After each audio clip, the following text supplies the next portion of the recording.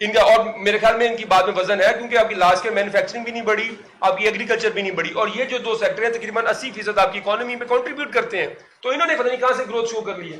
اور 3 سال کی جو ایوریج گروتھ ہے, یہ جو پی ڈی ایم 1 2 3 4 جو بھی A B C D P D M ہے, یہ 1.6% گروتھ بنتی ہے 3 سالوں کی ایوریج. ان کے نمبرز کے مطابق, ہمارے نمبر کے مطابق تو یہ 1.25% بھی نہیں بنتی 3 سال کی ایوریج گروتھ, لیکن اگر ان کے نمبر بھی لے لیے جائیں تو پاکستان کی 78 سالہ تاریخ کے اندر یہ 3 سالوں کی لوئسٹ ایوریج گروتھ ہے. یہ پاکستان کی تاریخ میں اتنے برے حالات کبھی نہیں ہوئے. یہ میں آپ کے ساتھ ڈیٹا اور نمبر کے ساتھ بات کر رہا ہوں, کوئی ہوائی بات نہیں ہے. 1.6% 3 سالوں کی گروتھ, جس میں جنگیں بھی ہوں, جس میں آفات بھی ہے. اور کرونا جیسی وبا, آپ کو میں بتانا چاہوں گا, جب پوری دنیا کی معیشتیں سکڑ رہی تھیں, اس دور میں ہم نے ایک سال 6%, ایک سال 6.5% گروتھ کی. اس سال ریجن کا جو آپ کا گروتھ ریٹ ہے ساؤتھ ایشیا کا, وہ 5.7% ہے. اور ہمارا, اور ساؤتھ ایسٹ ایشیا کا جو گروتھ ریٹ ہے, جنوب مشرق ایشیا جسے ہم کہتے ہیں, اس کا جو گروتھ ریٹ ہے جو 7 ممالک ہے, وہ 4.7% ہے. اور ہم گرو کر رہے ہیں 2.5% کے اوپر. 50% لوگ غربت کی لکیر سے نیچے جا چکے ہیں. انڈسٹری پہ آ جائے, لارج اسکیل مینوفیکچرنگ پاکستان میں تقریباً 30 سے 40% آپ کی امپلائمنٹ کو کنٹریبیوٹ کرتی ہے. اس میں 3 سالوں سے کانٹریکشن ہے. اور میں آپ کو اکنامکس کا بیسک پرنسپل بتا دوں, اگر 3 سال اگر آپ کی گروتھ ایوریج گروتھ 1-1.5% ہو تو اس کے ہم ریسیشن کہتے ہیں. یہ کہہ رہے ہیں معیشت بڑی اسٹیبلائز ہوگی. کسی اور ملک میں یہ ایسی بات کرتے ہیں تو ابھی تک لوگوں نے ان سے استعفا مانگ لینا تھا. خیر ابھی تو یہ الیکٹ ہی نہیں ہو گیا ہے. ویسے تو ایک طرح سے ان کو حکومت کہنا بھی میرے خیال میں غلط ہے. حقیقی حکومت تو یہ بیٹھے ہوئے ہیں. اگر اس ملک میں آئین اور قانون کی حکمرانی ہوتی تو یہ بجٹ ہم پیش کر رہے ہوتے, جو کہ انہوں نے پیش کر دیا. تو اس لیے تو ایگریکلچر میں بتا تھا, لارج اسکیل مینوفیکچرنگ تو 3 سالوں سے نیگیٹو گروتھ ہے. انہوں نے کیا کیا, انہوں نے جو اسمال اینڈ میڈیم انٹرپرائز ہے جس کا کوئی ویریفائڈ ڈاٹا نہیں ہوتا, وہ نمبر کوڈ کر کے انہوں نے گروتھ کو شو کر دیا. مجھے بات بتائیں کہ یہ جو لارج اسکیل مینوفیکچرنگ ہے, جو پاکستان کے اندر جو اسمال اسکیل جو مینوفیکچرنگ ہے, کسی سے آپ پوچھ لیں انڈسٹری ایکسپرٹ سے, وہ لارج اسکیل مینوفیکچرنگ کو سپورٹ کرتی ہے. وہ کوئی آن اٹس اون وہ کوئی چیز کنٹریبیوٹ نہیں کر رہی تھی, اس کو سپورٹ کر رہی ہوتی ہے. یہ کیسے ہو سکتا ہے کہ لارج اسکیل مینوفیکچرنگ کانٹریکٹ کر رہی ہے اور اسمال اسکیل بڑھ رہی ہے؟ یہ بھی ایک نئی انہونی اس ملک کے اندر ہوئی ہے. 8% وہ بھی. اور میں آپ کو ایک بات بتاؤں کہ ایک واحد حکومت ہے جس کو نمبر فجنگ کے اوپر جرمانہ ہوا تھا, شاید لوگوں کی یادداشت کچھ لوگوں کی کمزور ہو, وہ نونی کی گورنمنٹ کو ہوئی تھی. اور اسحاق ڈار کے جو نمبر فج تھے اس پہ ان کو جرمانہ کیا گیا جنرل مشرف کے دور میں, اور جو ان کے آج کل ان کے ساتھی تھے, آپ تو چھوڑ گئے, ان کو دانیال عزیز صاحب نے بڑا ایک پروگرام ان کو بتایا بھی تھا کہ آپ کو افواج وزیر خزانہ ہے جس کو جرمانہ ہوا تھا. اگلی چیز چلتے ہیں ہم دیکھیں بجلی کی جو کھپت ہے, میں آپ کو بتاؤں کہ ہمارے دور کے اندر بجلی کی جو انڈسٹریل کھپت تھی اس کے اندر اس میں تقریباً 12 سے 13% اضافہ ہوا تھا. کوئی انڈسٹری لگ رہی تھی. اچھا, انڈسٹری کی جو بجلی کی کھپت ہے وہ نیچے آ رہی ہے. انڈسٹری کی جو بجلی کی کھپت ہے وہ نیچے آ رہی ہے, لیکن یہ گروتھ شو کر رہے ہیں. انڈسٹری کی بجلی کی قیمت دیکھیں, ہمارے دور میں جو جیسے میں بتا چکا ہوں جو ٹیرف تھا وہ تو تقریباً 3 گنا کم تھا. اگلی چیز یہ ٹیکسز کی بھرمار ہے. آپ کو میں صرف ایک چیز بتا دوں کہ ہمارے دور کے اندر 17 روپے پیٹرولیم ڈیولپمنٹ لیوی تھی, جو کہ انہوں نے 80 روپے کر دی. یہ مہنگائی کا سب سے بڑا سورس ہے, اور اس سال شنیدیا کہ 100 روپے بھی یہ کراس کر جائے گی. یہ مہنگائی پتہ نہیں کس طرح کنٹرول کر رہے ہیں. اور 3 سالوں کی جو ایوریج مہنگائی ہے وہ 22% ہے. 2 سال کنزیکٹو 30% مہنگائی رہی ہے. نہ کسی ہمارے ریجن میں پاکستان کی پوری تاریخ کے اندر 30% مہنگائی کبھی نہیں ہوئی تھی. انہوں نے 2 کنزیکٹو ایئر کر دی. سو میں کرتا لانگ اسٹوری شارٹ, یہ جو تمام نمبرز ہیں, یہ تمام اس پہ میں آپ کو بتاؤں, اگر آپ 2 گھنٹے بھی بولتے رہے نا, یہ تو اس پہ تو کتاب لکھی جا سکتی ہے کہ جن کی 3 سال کی جو معاشی پرفارمنس ہے, جو ملک کا دیوالیہ انہوں نے نکال دی ہے. تو میرے خیال کے اندر تو کل جیسے شیخ وقاص اکرم صاحب بتا رہے تھے, لوگوں نے اسی میں عافیت جانی ہے. نون لیگ کے لوگ خود پرائیویٹلی کہتے ہیں کہ یہ بجٹ کیا بجٹ ہے, کہ ہم حلقوں میں نہیں جا سکتے. تو میں سمجھتا ہوں کہ اس بجٹ کو یکسر مسترد کرتے ہیں, نمبر کو مسترد کرتے ہیں, اور اس سے مہنگائی میں اضافہ ہوگا, غربت میں اضافہ ہوگا. شکریہ. اسامہ میلا صاحب تسی ادھر آ جاؤ.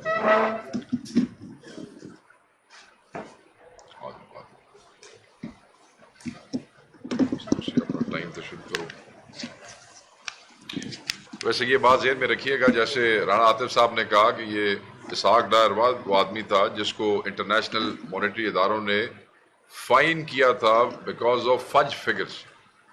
ریاست کو اور اس وقت کی حکومت کو ان کے فج فگرز کی وجہ سے, اور مجھے کریکٹلی یاد نہیں ہے کہ وہ ورلڈ بینک تھا یا ایم ایف تھا کون, we had to pay millions of dollars in fines, millions of dollars in finds.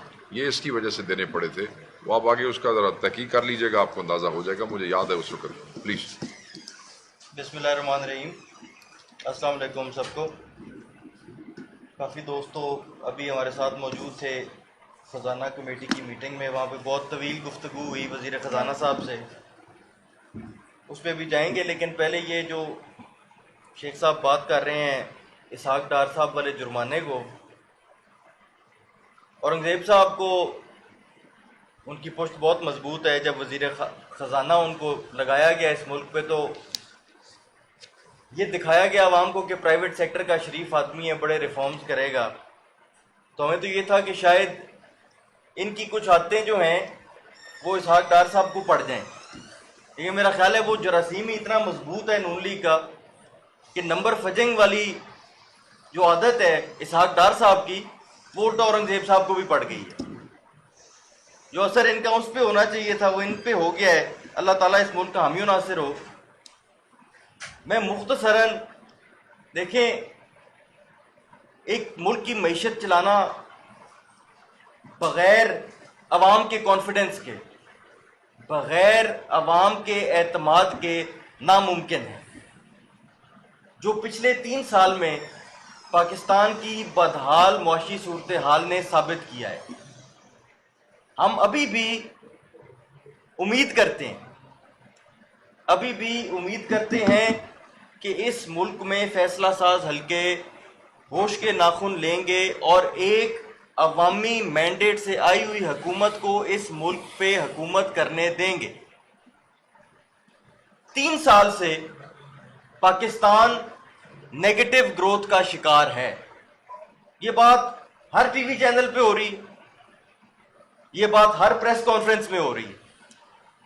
لیکن یہ اتنا سنگین جرم ہے 25 کروڑ عوام کے ساتھ, 25 کروڑ عوام کے ساتھ یہ اتنا بڑا سنگین جرم ہے کہ ہوتے ہوئے سمجھتے ہوئے کہ ہم ملک کو تباہی کی طرف لے کے جا رہے ہیں پھر بھی اسی راستے پہ چلتے جا رہے ہیں.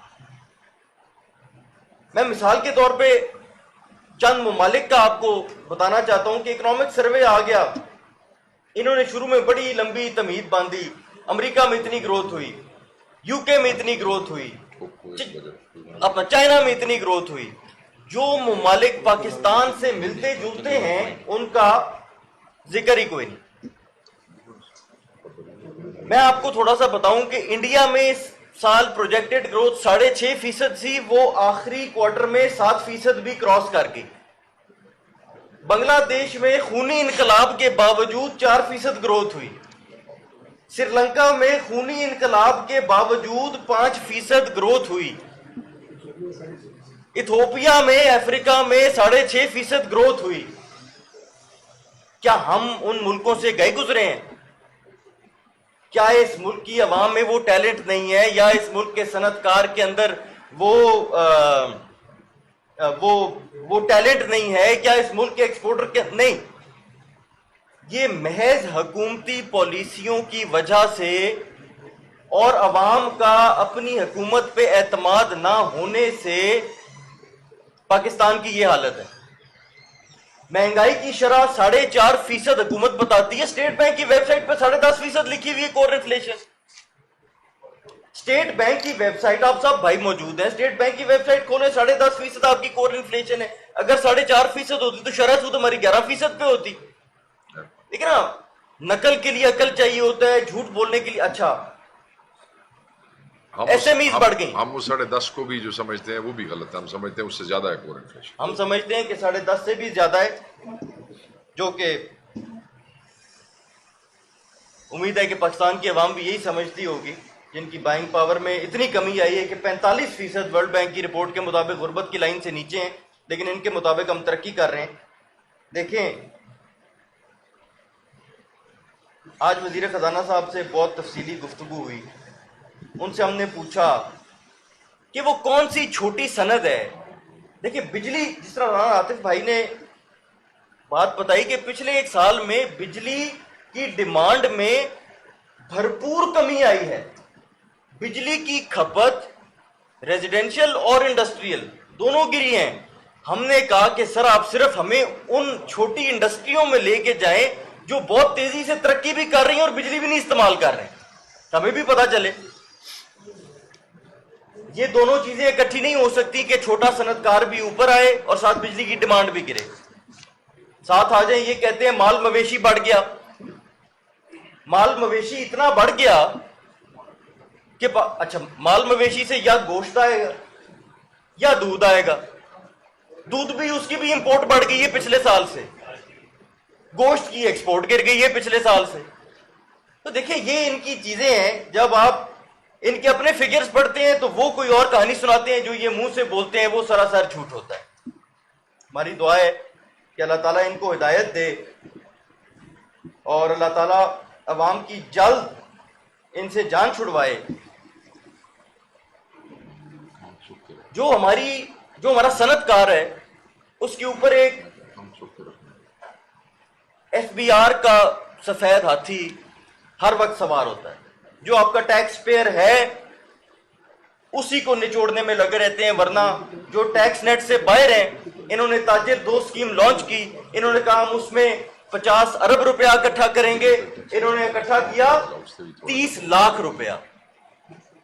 تو جو ٹیکس نیٹ کے اندر ہے اس کے اوپر پریشر بڑھاتے گئے، چاہے وہ سیلریڈ کلاس ہے یا انڈسٹریلسٹ ہے۔ اب انڈسٹریلسٹ کے لیے ایف بی آر نئی طاقتیں کیا مانگ رہا ہے؟ میرا خیال ہے آپ سب موجود ہوں گے جب وزیر خزانہ اور چیئرمین ایف بی آر نے کہا کہ اگر ایف بی آر کو یہ نئی طاقتیں نہ دی گئیں تو 500 ارب کا نیا ٹیکس لگے گا، منی بجٹ آئے گا۔ آپ نے سنی ہے بات، پورے پاکستان نے سنی ہے۔ اب وہ طاقتیں کیا ہیں جو وہ مانگ رہے ہیں؟ ان میں سے ایک طاقت یہ ہے کہ جو ٹیکس پیئر ہے، اگر ہائی کورٹ سے اس کے خلاف فیصلہ آ جاتا ہے تو فوراً ایف بی آر اس کے اکاؤنٹ کے اندر سے پیسہ نکال لے گی سپریم کورٹ کی اپیل سے پہلے۔ اگر ایف بی آر چاہے تو وہ اپنا ایک چوکیدار یا نائب قاصد اس انڈسٹریلسٹ کی فیکٹری کے اندر بٹھا دے بطور نگران۔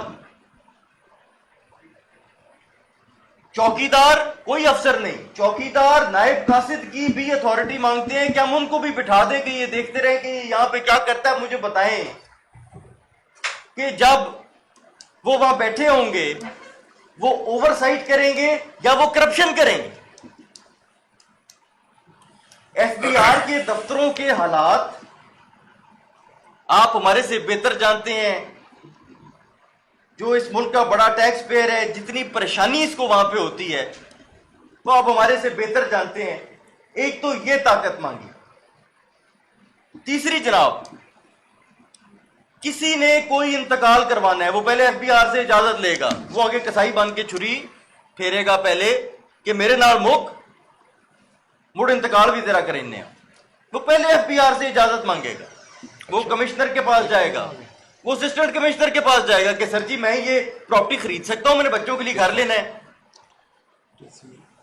وہاں پہ پھر فائل کو پہیے لگیں گے، اس بیچارے کا انتقال بھی ہو جائے گا۔ یہ وہ طاقتیں ہیں جو یہ مانگ رہے ہیں، اور یہ کہتے ہیں اچھا ایک ایف بی آر کے عام انویسٹیگیشن آفیسر کو ایس ایچ او کی طاقت، یہ چلتا جا رہا ہے، مجھے لگتا ہے اس نے ٹیکس فراڈ کیا، اٹھا لو گرفتار کر لو۔ دنیا کے کسی مہذب ملک میں یہ نہیں ہے۔ اور ایف بی آر کا یہ سوچنا کہ پاکستان میں ہر بندہ ٹیکس چور ہے، ان کو بڑی اچھی طرح پتہ ہے ٹیکس چور کون، ان کو بہت اچھی طرح پتہ ہے کہ ٹیکس کون نہیں دیتا اور کون دیتا ہے۔ میں آخر میں، کیونکہ ایک زرعی بیک گراؤنڈ سے تعلق ہے تو تھوڑی سی بات کروں گا کہ یہ سب زراعت کا زوال یوکرینی گندم کی امپورٹ سے شروع ہوا۔ اس واردات کی وجہ سے آج کسان کا یہ حال ہے کہ آپ کی بڑی سے بڑی فصل دیکھیں آپ کو گندم میں کچھ بچے گا تو آپ آگے کھاد بھی ڈالیں گے. ہم نے دیکھا ہے سارا سال ہم دیکھتے رہے لوگ گندم نہیں اگا رہے. اب یہ کہیں آئے عوام کے بیچ میں دیکھیں گراؤنڈ ریالٹیز کی تو ان کو سمجھ آئے. ان کو تو 17ویں گریڈ کے افسر نے سائن کر کے میں نے بنایا ہوا ہے. انہوں نے کیا گراؤنڈ ریالٹیز دیکھنی. اس واردات کو مد نظر رکھتے ہوئے آج ایگریکلچر سیکٹر کے زوال پہ ہم سراپا احتجاج ہیں. اپنے کسان کے ساتھ ہم شانہ بشانہ کھڑے ہیں اور انشاءاللہ تعالی وہ دن دور نہیں کہ ایک عوامی حکومت اس ملک میں حکومت کرے گی اور عوام دوست پالیسیاں مینوفیکچررز کے لیے, سروس سیکٹر کے لیے اور کسان کے لیے لے کر آئے گی. شکریہ. Thank you. ادھر آ جاؤ.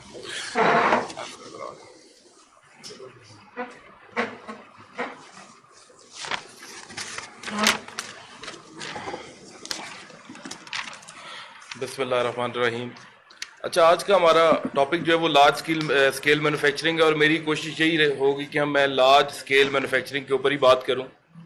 دیکھیں, -1.5% جو ہے انہوں نے جی ڈی پی کے اندر اس کی گروتھ دکھائی ہے منفی کے اندر, اور یہ پرپوز کر رہے ہیں کہ ہم پازیٹیو 3-4% پہ اسے لے جائیں گے.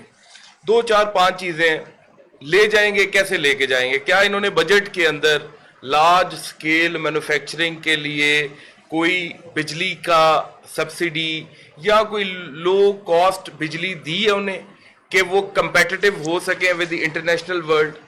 کوئی بھی مینوفیکچرنگ ہے اس کی 3 انپٹس ہیں: لیبر, را مٹیریل اور انرجی. لیبر پاکستان کے اندر دنیا کی سستی ترین لیبر موجود ہے. را مٹیریل یا لوکلی پروڈیوسڈ را مٹیریل ہے یا پھر امپورٹڈ را مٹیریل ہوتا ہے. امپورٹڈ جو ہے وہ آپ کو انٹرنیشنل مارکیٹ پرائزز کے اوپر جو ہے وہ اویلیبل ہے. تیسری ہے اہم چیز انرجی. انرجی اگر آپ کو سستی نہیں ملے گی تو آپ کیسے اپنے مینوفیکچرر کو جو ہے وہ کمپیٹیٹو کر سکیں گے؟ اگر وہ آپ کمپیٹیٹو نہیں کر سکتے تو آپ لارج اسکیل مینوفیکچرنگ جو مرضی کر لیں, آپ اسے اوپر نہیں لے کے جا سکتے. اس کے اندر عمران خان نے, پی ٹی آئی کی گورنمنٹ نے کووڈ کے دور میں سبسڈی دی بجلی کے اوپر کہ جو آج ایک فیکٹری والا آج جنوری 2020 کے اندر اگر اس نے 1 لاکھ یونٹ بجلی کے استعمال کیے ہیں, اگر وہ اس سے اگلے سال جنوری کے اندر 2 لاکھ یونٹ یوز کرے گا تو اسے جو اس نے ایکسیسو یونٹس ہیں اس کے اوپر اسے ڈسکاؤنٹ ملے گا 50%, 40% یا آدھی قیمت میں اسے بجلی ملے گی. کوئی اس طرح کی چیز انہوں نے بجٹ میں ہمیں دی ہے. عمران خان کے زمانے میں اور اس سے پہلے, آج سے 3 سال پہلے چلے جائیں تو لارج اسکیل مینوفیکچرنگ کو جو مینوفیکچررز تھے ان کی مشینری امپورٹ کے اوپر ایل ٹی ایف ایف کی ایک بینکنگ سہولت موجود تھی, لون کی, وہ 2% کے اوپر, وہ 3% کے اوپر کوئی بھی کیپٹل گڈز امپورٹ کر سکتے تھے. مطلب اپنی جو ہے وہ فیکٹری کے لیے مشین یا کوئی بھی کیپٹل گڈ امپورٹ کر سکتے تھے جس سے وہ اپنی ایکسٹینشن کر سکتے تھے. انہوں نے 3 سال جو ہے وہ انٹرسٹ ریٹ, پالیسی ریٹ اتنے ہائی رکھے ہیں کہ لارج اسکیل مینوفیکچرر بیچارہ مر گیا, وہ اپنا کاروبار کرنے کے قابل نہیں ہے, بلکہ اس کے پاس جو اپنا کیپٹل تھا وہ اس کا کیپٹل جو ہے وہ ڈرین ہو گیا. ابھی دوبارہ سے کیا ان کی کوئی ایسی پالیسی ہے کہ یہ 11% والی پالیسی ریٹ کو جو ہے وہ 4-5-6% پہ لے کے جائیں؟ مجھے بالکل یہ والی ان کی پالیسی نظر نہیں آتی. اوپر سے ایف بی آر کے جو ٹارگٹس ہیں وہ میٹ نہیں ہوتے. ابھی جو انہوں نے اپنے 20% مزید ٹارگٹ جو ہے ٹیکس ریونیو کا بڑھایا ہے, تو انہوں نے ٹیکس ریونیو کس سے پورا کرنا ہے؟ ٹیکس پیئر سے.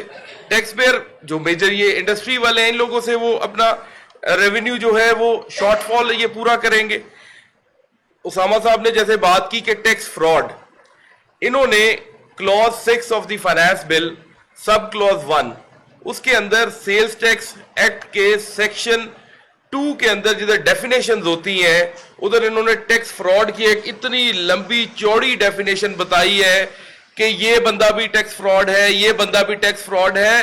حالانکہ آخر کے اوپر انہوں نے یہ کہہ دیا کہ ایف بی آر کا افسر اگر سمجھے کہ اس بندے نے ٹیکس فراڈ کیا ہے تو اس بندے کو اسٹیبلش کرنا پڑے گا کہ اس نے ٹیکس فراڈ کیسے نہیں کیا. انصاف کے تقاضوں کے یہ منافی ہے. اگر جو بندہ الزام لگاتا ہے اسٹیبلش کرنا اس کا کام ہے. ادھر وہ کہہ رہا ہے کہ الزام لگانے والے نے اسٹیبلش نہیں کرنا, جس کے اوپر الزام لگ رہا ہے اس نے خود کو بے گناہ پہلے دن ہی ثابت کرنا ہے, ورنہ ہی از اے ٹیکس فراڈیا. اگر آپ اس طرح کے بندوں کو اور اس کے بعد ٹیکس فراڈ کی جو آگے جا کے سزا بتائی گئی ہے دیٹ از 10 ایئر, 10 سال امپریزنمنٹ اس کی سزا ہے. اور وہ بندہ جو آپ کے بہاف پہ, آپ کے کسی کے بہاف پہ کسی کی ریٹرن فائل کرتا ہے, اور اگر اس کی ریٹرن کے اندر کوئی کنسیلمنٹ ہے یا چھوٹی موٹی غلطی ہے, انسانی فطرت ہے, انسان سے غلطیاں ہو جاتی ہیں, آپ کا جو وکیل, آپ کا جو آڈیٹر یا آپ کا کوئی دوست بھائی آپ کے بہاف پہ اگر کوئی ریٹرن فائل کر رہا ہے تو وہ بندہ بھی ٹیکس فراڈ کی ڈیفینیشن کے اندر فال کرے گا, اور اس کے اوپر بھی 10 سال کی سزا ہوگی. یہ دیکھیں, یہ اگر اس طرح کی چیزیں آپ اپنے فائنانس بل کے اندر لے کے آ رہے ہیں تو کیسے آپ توقع کر سکتے ہیں؟ وکیل بھی بے روزگار ہو جائیں گے, وکیل بے روزگار ہو جائیں گے. اس کے بعد مزے کی بات یہ ہے کہ پاکستان کے اندر ٹرن اوور کا 2%, 3%, 4% میکسیمم پروفٹس ہیں. اس سے زیادہ آپ کی سیلز کے پروفٹس نہیں ہیں جن کے بڑے بڑے ٹرن اوورز ہیں اور لارج سکیل مینوفیکچرنگ کرنے والی کمپنی ہے. پاکستان میں جب ہم 18ویں ترمیم لے کے آئے, وفاق نے سارے جو ہے وہ خرچے جو ہے برداشت کیے صوبوں کو انفراسٹرکچر کے لیے, کھانے کے لیے, پینے کے لیے, ان کی آسائشوں کے لیے وفاق پیسے دیتا ہے. لیکن آج تک سندھ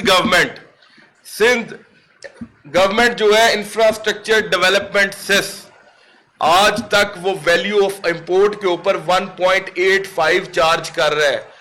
مجھے یہ بتائیں 1.85 آف دی ویلیو جو ہے وہ ہر اس امپورٹ کے اوپر چارج ہوتی ہے جو پورٹ کے through Karachi port Qasim, SAPT سے گزر کے چیزیں پاکستان آتی ہیں. سارا انفراسٹرکچر نیشنل ہائی وے کا استعمال ہو رہا ہے, وفاق کے پانی ہے, وفاق کی پورٹس ہیں, انفراسٹرکچر نیشنل ہائی وے جو ہے وہ وفاق ہے. اور اگر کوئی تھوڑا بہت سندھ کا انفراسٹرکچر بھی یوز ہوتا ہے تو وہ بھی تو پیسے وفاق نہیں دیے ہوئے انہیں.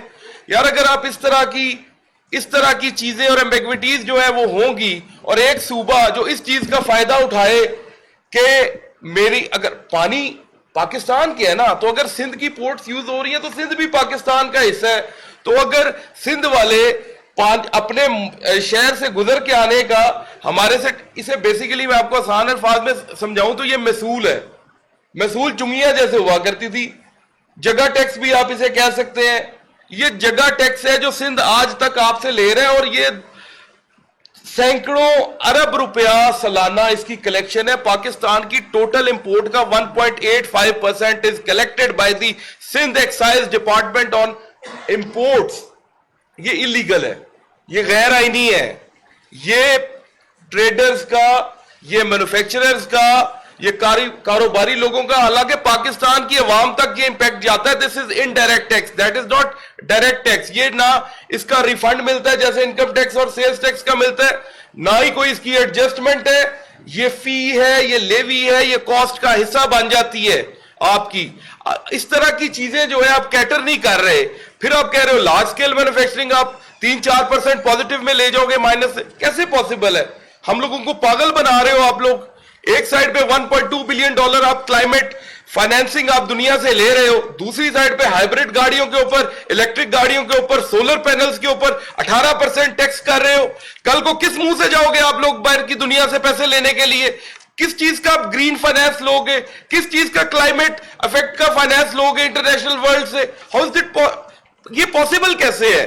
ایک دفعہ یا پھر آپ کا ذہن ہم ایک دفعہ جو ہے وہ باہر کی دنیا سے لے لیں, ہم نے اگلی دفعہ تو آنا نہیں ہے, پھر اگلے جانے اور ان کا کام جانے, ہم ابھی ٹیکس لگائیں.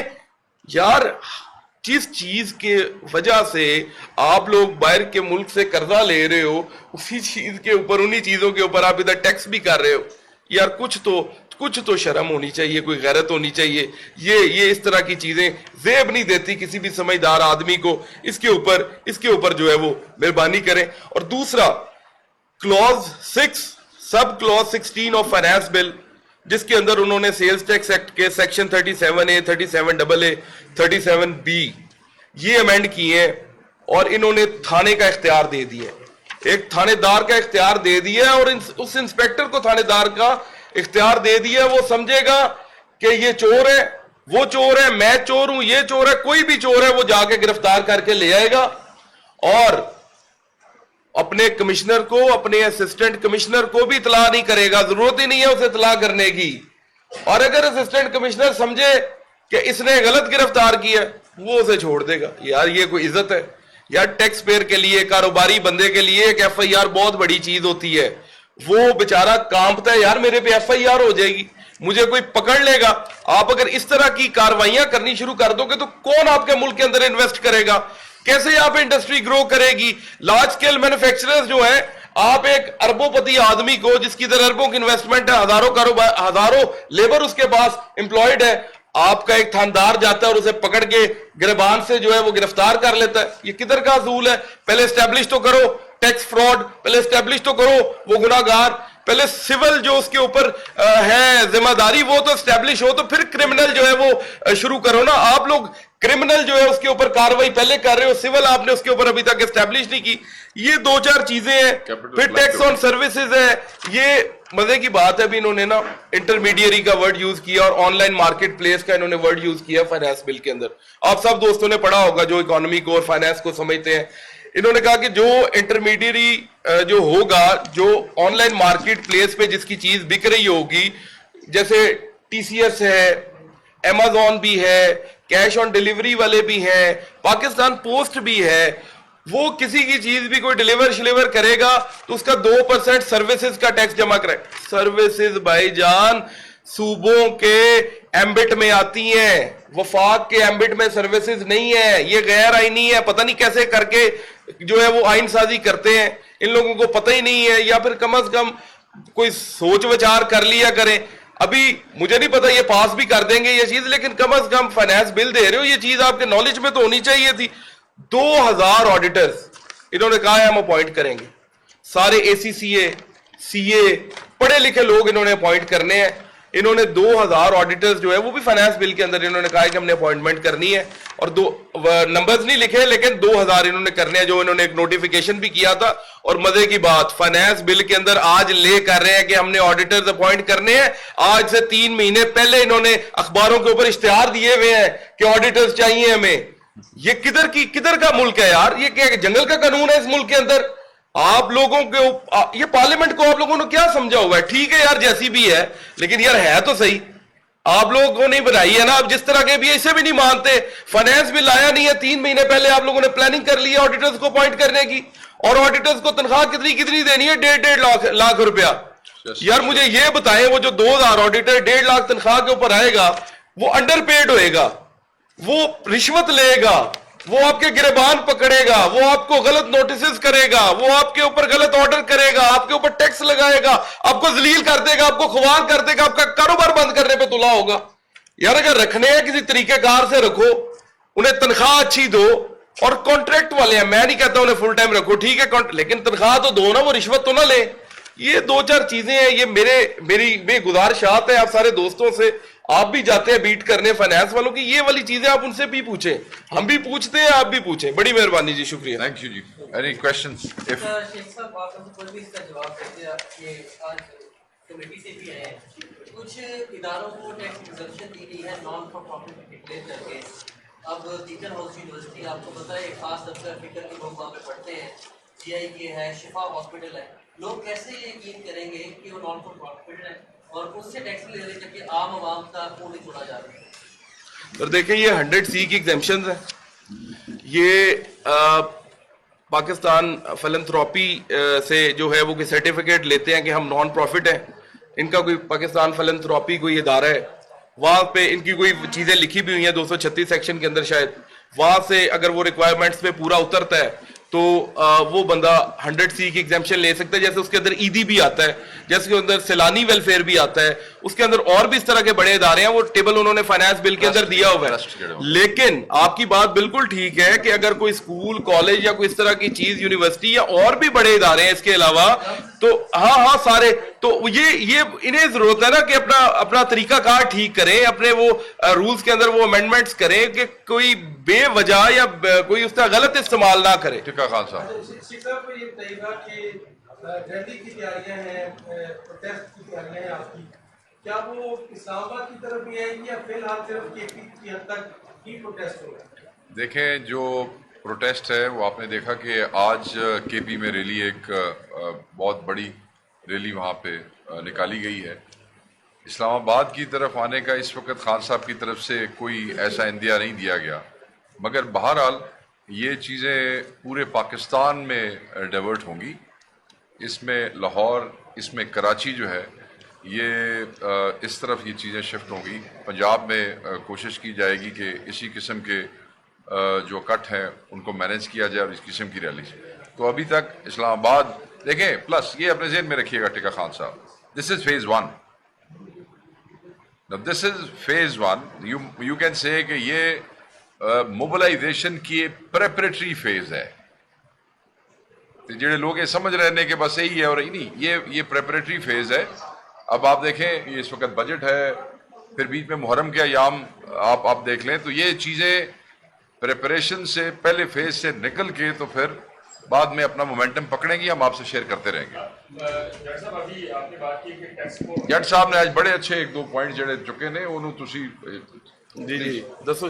آپ نے بات کی کہ احتیاط کا جو انسپیکٹر ہے وہ ایکسیپشن کا اس کو اختیارات دے دیے جائیں گے. تو پھر اس وقت جو ڈیٹا ہمارے پاس موجود ہے, تاجروں نے 65 ارب روپے کا ٹیکس دیا, ملازمین نے اس پر 600 ارب روپے کا ٹیکس دیا. اب یہ تاجروں کو کیسے کنٹرول کریں گے؟ آپ کمپیوٹر کی لگائیں گے, سارا کچھ کریں گے, آپ کہہ رہے ہیں وکیل بھی بے روزگار ہو جائیں گے. جب یہ ساری چیزیں شفافیت نہیں ہوگی تو پھر کیسے بیٹھا ہوگا؟ دیکھیں سر, اس کے اندر بڑی 2-4 چیزیں ہیں. یہ ہم پہلے دن سے کہہ رہے ہیں کہ آپ بجائے ٹیکس بڑھانے کے ٹیکس کا نیٹ بڑھائیں. اگر تاجروں نے, آپ جتنا ٹیکس بتا رہے ہیں, مجھے کنفرم نہیں ہوں کہ یہ آپ کی فگرز جو ہیں یہ کیسی ہیں, ٹھیک ہیں یا نہیں ہے, لیکن تاجر کو بڑے زیادہ ایسے تاجرز ہیں جو ٹیکس نیٹ کا آج بھی حصہ نہیں ہے. تو ہم تو روز چلا کے کہتے ہیں یار ان لوگوں کو شامل کرو, مزید لوگوں کو اور شامل کرو جو آلریڈی بیچارے چھری کے نیچے ہیں, ان کو روز جو ہے وہ نہ مارو. ذرا ایک چیز میں ایڈ کر دوں, جو آپ نے سوال بھی کیا اور جٹ صاحب نے پہلے سے بڑی تفصیلی ہمارے بھائی نے روشنی ڈالی ہے. یہ جب آپ بزنس کمیونٹی کو اس طرح آپ کریں گے نا, جو اس طرح کا انہوں نے ذکر کیا ہے, جو انہوں نے بل میں لایا ہے, تو کیپٹل فلائٹ ہوگی. آپ ایک آدمی کروڑوں اربوں کا کام یہاں پہ کر رہا ہے, اور آپ اگر اس کو اس طرح مطلب ہے کہ ایف بی آر کے انسپیکٹرز کو تھانے دار بنا کے ذلیل کریں گی, وہ تھوڑا پابند کوئی نہیں ہے. جو تھوڑی اپنی انڈسٹریاں, تھوڑے اپنے بچے ملک تو باہر نے, اگلے بھی کسی طریقے سے یہ چیزیں یہاں بیچیں گے, اونے پونے اپنا مال اٹھائیں گے, یہاں سے باہر لے جائیں گے. ان لوگوں نے فوری انویسٹمنٹ کرنی ہے جن کے پاس کھلا کیش ہے, انڈسٹری کا بیک گراؤنڈ نہیں ہے. جو انڈسٹریلسٹ یہاں سے جا رہا ہوگا وہ ایکوائر کریں گے, انڈسٹری بہ جائے گی, کہانی ختم. پھر تسی وہ پنجابی کہتے ہیں پھر گنے چوبتے رہنا. پھر کیوں بجٹ تو ہٹتے کیوں تھے؟ اچھا نہیں اللہ تعالیٰ زندگی دیسی ان شاء اللہ. 190 ملین کا کیس چل رہا ہے, اس کے لیے اور بھی کیسز ہیں, ان کے لیے بھی آپ آواز اٹھا رہے ہیں.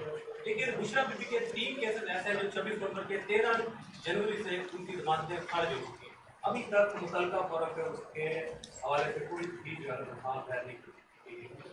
دیکھیں یہ جو نہیں بالکل نہیں ہے. بشرا بی بی جو ہے وہ اس ساری موومنٹ میں جو لیگل کمیٹی اور لیگل ٹیم ہے اور جو ایشوز ہیں ان میں پارٹ اینڈ پارسل ہیں. عمران خان صاحب اس کے اوپر ہر دفعہ اس بات پہ زور دیتے ہیں, بشرا بی بی کا ذکر کرتے ہیں اپنے کیسز کے ساتھ. لیگل ٹیم جس کو سلمان اکرم راجہ صاحب ہیڈ کر رہے ہیں, مجھے اب اندازہ نہیں ہے کہ ٹیکنیکلی انہوں نے, کیونکہ اس پہ لیگل ٹیم والے زیادہ بتا سکتے ہیں کہ انہوں نے کون سی اپلیکیشن دی یا نہیں دی, مگر لیگل ٹیم یہ فیصلہ کرتی ہے لیگل اسٹریٹجی کا. وہ ہم پولیٹیکل ٹیم لیگل اسٹریٹجی کا فیصلہ نہیں کرتے ہیں, اور کیونکہ وہی سیکرٹری جنرل ہیں and he also heads the legal team, I'm sure he is a brilliant lawyer, وہ یہ کر رہے ہیں. ایز فار ایز آواز اٹھانے کی بات ہے, آپ ہماری ٹائم لائنز دیکھ لیں, میجورٹی لوگ جو ہیں وہ بشرا بی بی کے لیے آواز اٹھاتے ہیں. میں نے آپ کے سامنے کئی دفعہ یہاں بات کی ہے, بشرا بی بی کے حوالے سے بات کی ہے. اوبیسلی عمران خان صاحب کا جب ذکر آتا ہے تو وہ ان کی زوجہ ہے, جب عمران خان صاحب کے ساتھ اسی کیس کے اندر وہ وہاں پہ موجود ہیں، جب خان صاحب کا ذکر آتا ہے تو بشرا بی بی کا ذکر ساتھ ہوتا ہے، اور وہ ایک ہی چیز ہے، آپ اس کو علیحدہ کرنے کی کوشش نہ کریں ان سے۔ علیمہ خان صاحب نے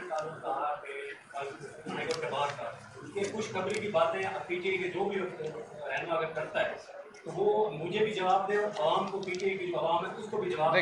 وہ ٹھیک کہتی ہیں، دیکھیں کیسز، آپ اگر لیگل اسٹریٹجی جو ہے ہماری اور جو ہمارے لائرز ہیں، جب آپ ان سے بات کریں یا جب آپ عدالتوں کے اندر، جس طرح ہمیں ایک پیشی لگوانے کے لیے بھی تمام ایم این ایز اور ایم پی ایز کو عدالتوں کے سامنے کھڑا کرنا پڑتا ہے اور اس کے بعد ہم ایک پیشی لیتے ہیں،